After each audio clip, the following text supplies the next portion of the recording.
Namaste viewers, welcome to Jnanadegula channel.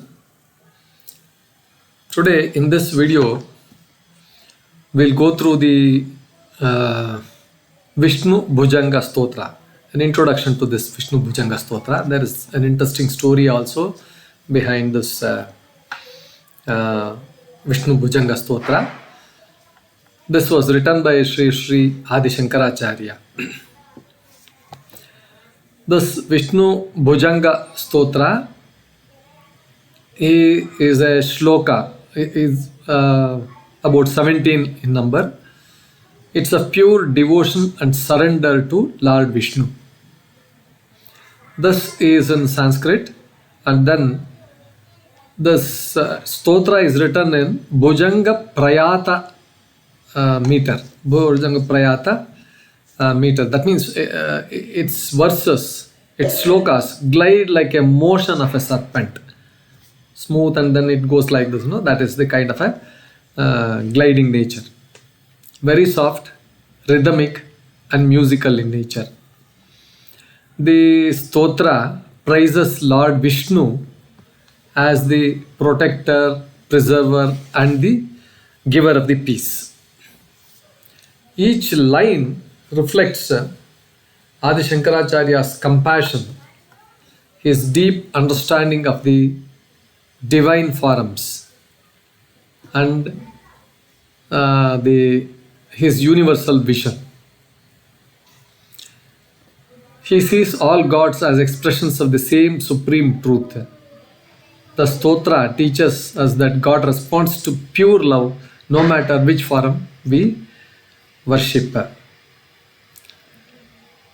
The story of Vishnu Bhujanga Stotra is not only about divine stotras, it's about love, understanding and compassion. Adi Shankaracharya showed us that spirituality is not rigidity but empathy also. True wisdom is the ability to see the divine through the eyes of love, whether Shiva, Vishnu or any form, that brings peace to the soul. There is a very interesting story behind this composition of this stotra. It seems the story behind this is, once during his years of spiritual, he was wandering as a sannyasi, was wandering. Sri Adi Shankaracharya, the great saint and philosopher, received information that his beloved mother was on her deathbed. She was almost on the verge of dying. Out of deep love and gratitude, he rushed to her side, and then he determined to help her find peace in her final moments.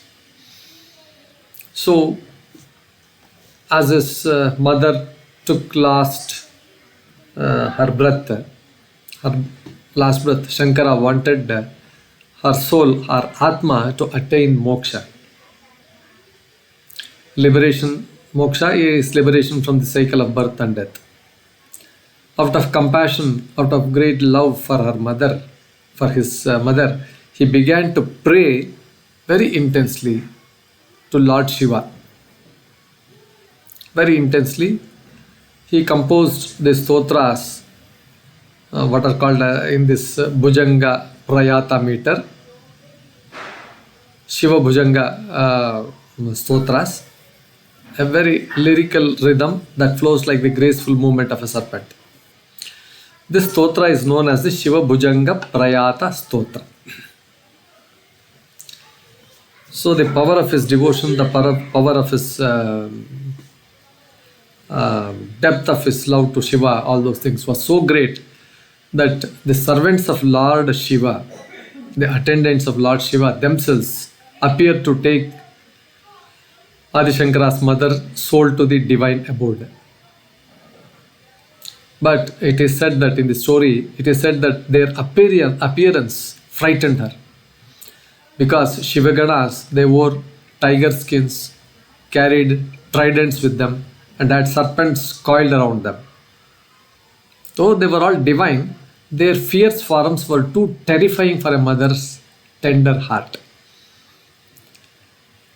So, observing her fear, Adi Shankaracharya's heart melted with compassion. He very humbly bowed down to the servants of Shiva who had come, who had asked them to return, and then he asked them to return back. Very humbly, he asked them to return back. Then, with pure love and gentleness, he turned his devotion towards Lord Vishnu, the embodiment of mercy and calm. In the same Bhujanga Prayata rhythm, meter, he composed another very touching, moving stotra, this time to Lord Vishnu. It is famous as Vishnu Bhujanga Stotra. Each verse flowed with devotion, filled with the sweetness and peace that only Vishnu's presence can bring. So, when Shankara, Adi Shankaracharya finished reciting it, the divine messengers of Lord Vishnu appeared, radiant, serene, and smiling. They shone with golden light, wearing gentle expressions and heavenly garments. Seeing them, Shankara's mother felt great peace and joy. So, with her son by her side and the blessings of Lord Vishnu, her soul departed happily for the higher world, her soul free and content. This is the story behind Sri Adi Shankaracharya's composing Bhujanga Stotra, Vishnu Bhujanga Stotra. Viewers, with this introduction, we conclude this episode. We're going to continue each shloka and then try to understand the meaning of those shlokas, about 17 of them there, each one as an episode. We request you to please like, share, and then subscribe to my channel. Please post your comments after having listened to this. Thank you, viewers.